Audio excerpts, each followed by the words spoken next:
Hi, my name is Nia Luke. I am 13 years old and live in a small village up in the northern part of South Sudan. It is my dream to one day become a doctor or at least a nurse. I would like to get a good education and then return to my village and help my people, especially the children of the village. If I could do this, I would be the first female doctor to work in this part of South Sudan. But there are many obstacles on my path. Here in South Sudan, if girls go to school at all, they usually only attend until about grade 3. This is when many girls drop out to help their mothers with home chores.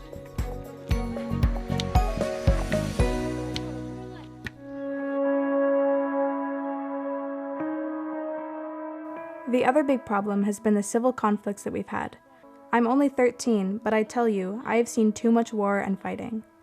Last year, when the soldiers came through our village, it was not safe.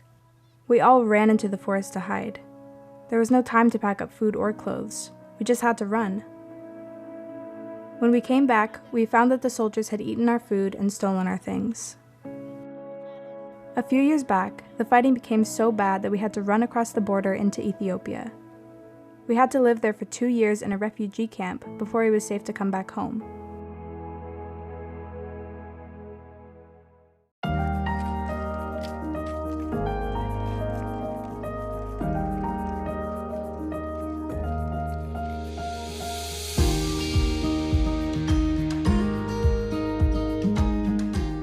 Since we have returned from the refugee camp, things have been more peaceful, and our school has opened up again. My parents have let me attend, and I am now in grade 4. I really enjoy going to school. I love everything about it. But when school is over and I return home, I still have to do a lot of work to help my parents.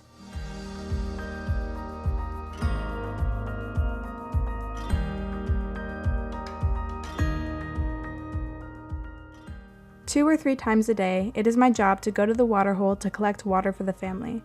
Fortunately, there is a pretty good water source that is only about 500 meters from our house. We are able to get our water here most of the year before it dries up and we have to walk a lot further. It's hard work, but if I can go at the same time as my friends, it makes the task a lot easier.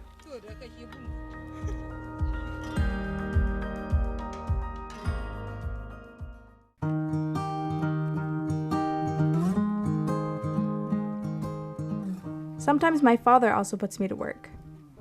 He will have me take the family cows out to pasture to graze. Cows are very important in our culture, and this is how it's been for centuries. They not only give us all the milk we could ever want, they also act as our family savings.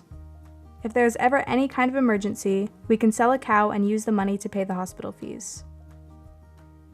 Cows are also needed to pay the dowry for marriage. The price for a bride here in our village is usually about 25 cows. Without the cows, it is very hard to get married. A couple of years ago, my older sister got married when she was only 15. When she got married, my family got 25 cows.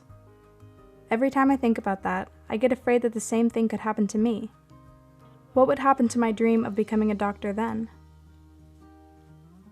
And so, with all of the obstacles before me, I'm not sure that I will ever be able to reach my goals.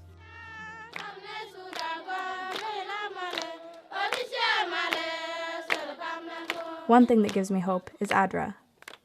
They have started working here in our village. ADRA has started a club at our school where they are teaching us the rights that we have as citizens. I have learned that kids have the right to food, shelter, and education. We have learned that we have the right to be protected from early marriage. We have the right to speak up about any kind of abuse that we might be facing.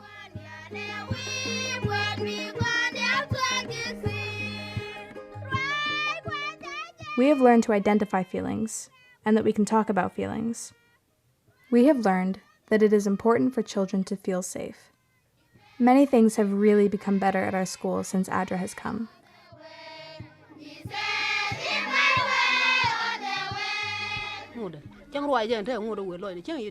I really appreciate what ADRA has been doing here in our village to promote education.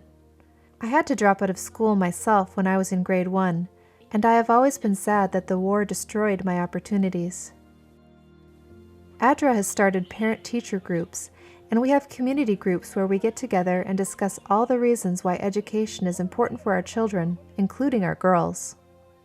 We have learned about the dangers of early marriage. My husband has also been attending the meetings, And together we have come to the decision that our Nyaluk needs to stay in school. All of us, including her brothers, are determined that she reach her goal of one day becoming a doctor. ADRA is a big part of our lives now.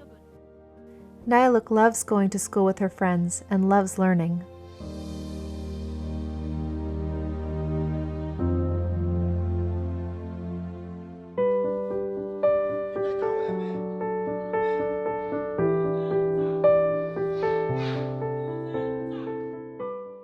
ADRA believes that every child everywhere should be in school and given opportunities to learn. Education saves lives. Education provides children with hope for a better future. Education secures a safer community, a safer country, a safer world. Nialuk and her friends in South Sudan are attending school because of a project being conducted by ADRA Norway.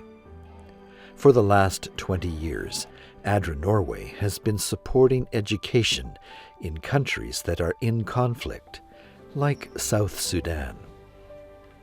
Following their lead, ADRA Canada is pleased to introduce the launch of the BRIGHT project. With funding support from the Government of Canada, BRIGHT is a 4-year project that is designed to promote and facilitate education, especially for girls and women in 3 countries that are currently affected by war and conflict: Myanmar, Niger, and Sudan. Closely following the successful ADRA Norway model, BRIGHT will sensitize parents and community leaders on the importance of education for girls and women. Classrooms and learning spaces will become an inclusive environment, sensitive to the specific needs of girls and young women. BRIGHT equips teachers to help girls who have had to drop out early catch up with their peers. A livelihood program will teach older girls and women vocational skills.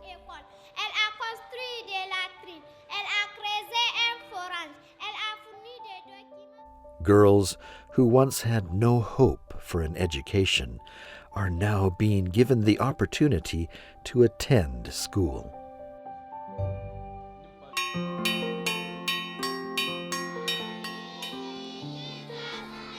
By partnering with ADRA in this vital work, you are changing lives. You are giving children like Nialuk new hope for the future. Thank you for your support of the ministry of ADRA.